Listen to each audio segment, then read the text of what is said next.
privado. De acuerdo. Licenciado Lara, una pregunta, ¿de dónde se gradúa usted? Soy egresado del Colegio Libre de Estudios Universitarios, plantel Cleo, Oaxaca. Y en su caso usted, licenciado Miguel. Así es, pues igual comparto esa alma mater, el Colegio Libre de Estudios Universitarios del plantel Oaxaca. De acuerdo. En este caso, ¿en qué campo laboral se desempeña usted? Bueno, yo salí como licenciado en Criminología, Criminalística y Técnicas Periciales de la licenciatura, pero yo me desempeño como criminalista en el sector privado o particular. De acuerdo. ¿Y en su caso, licenciado Lara?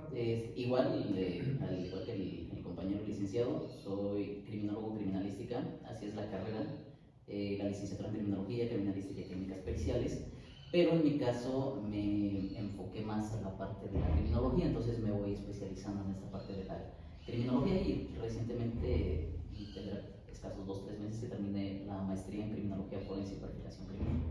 De acuerdo. ¿Cuáles son las funciones de un criminólogo forense y qué es lo que hace?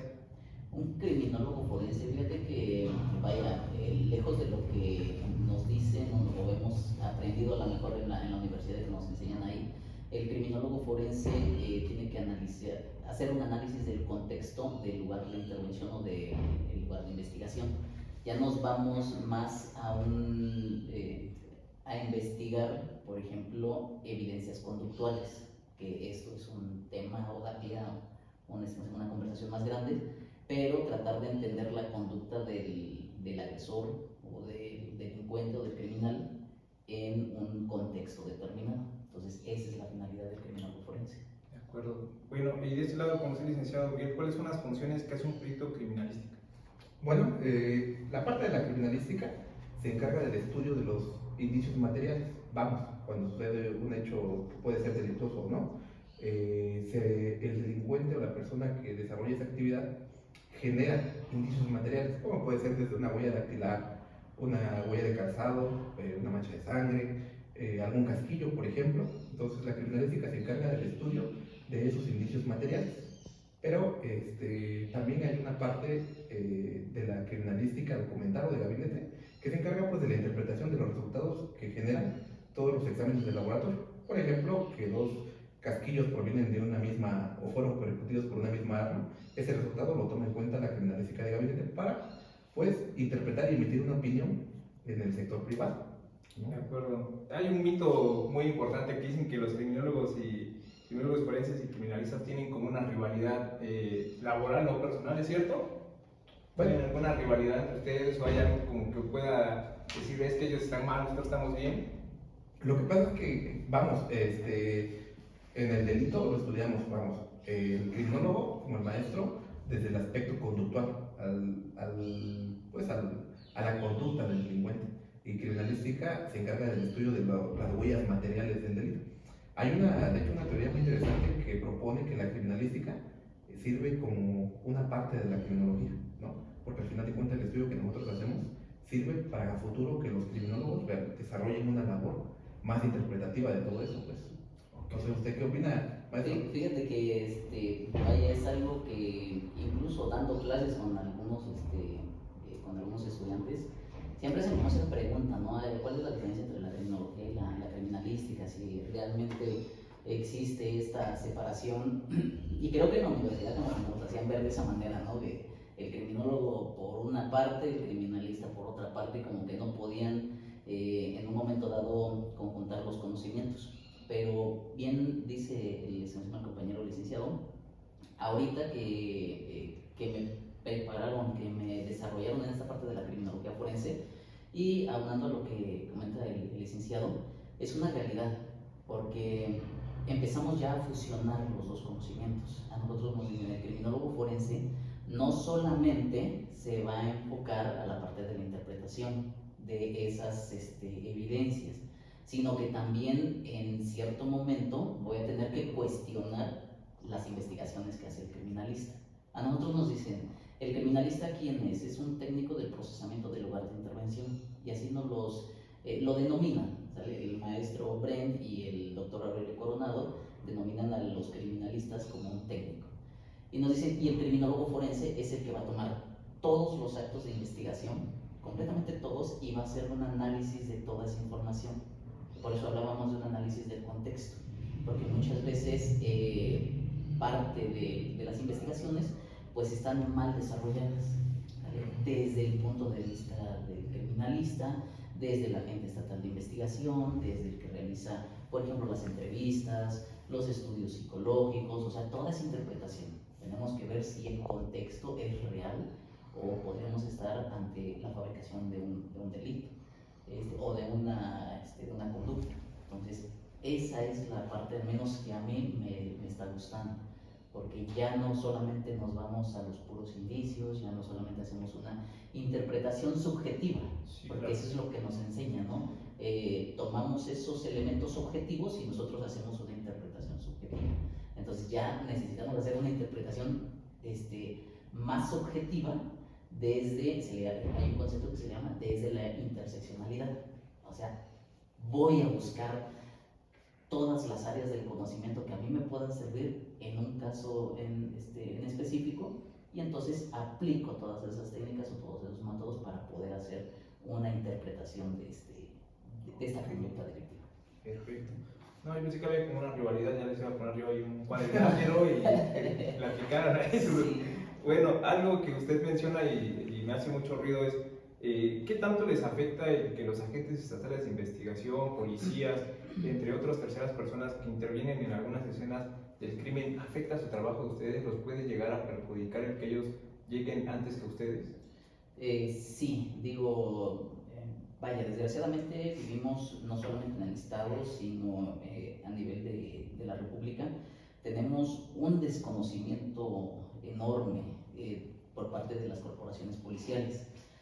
¿Desconocimiento en qué? En todos los protocolos, todas las metodologías, todos los ordenamientos que nos dicen qué es lo que debemos de hacer cuando llegamos a una nueva intervención.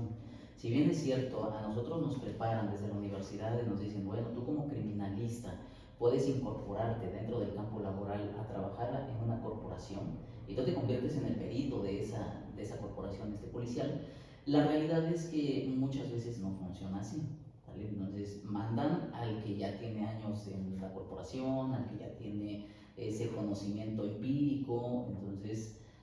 pero ese conocimiento no está Estos son pegado. los llamados policías con capacidades para procesar. El policía con capacidades para procesar debería de ser un policía que lo mandaron a estudiar, para que por eso se llama, tiene esa capacidad de poder procesar el lugar de intervención, ¿sale? Pero fue capacitado.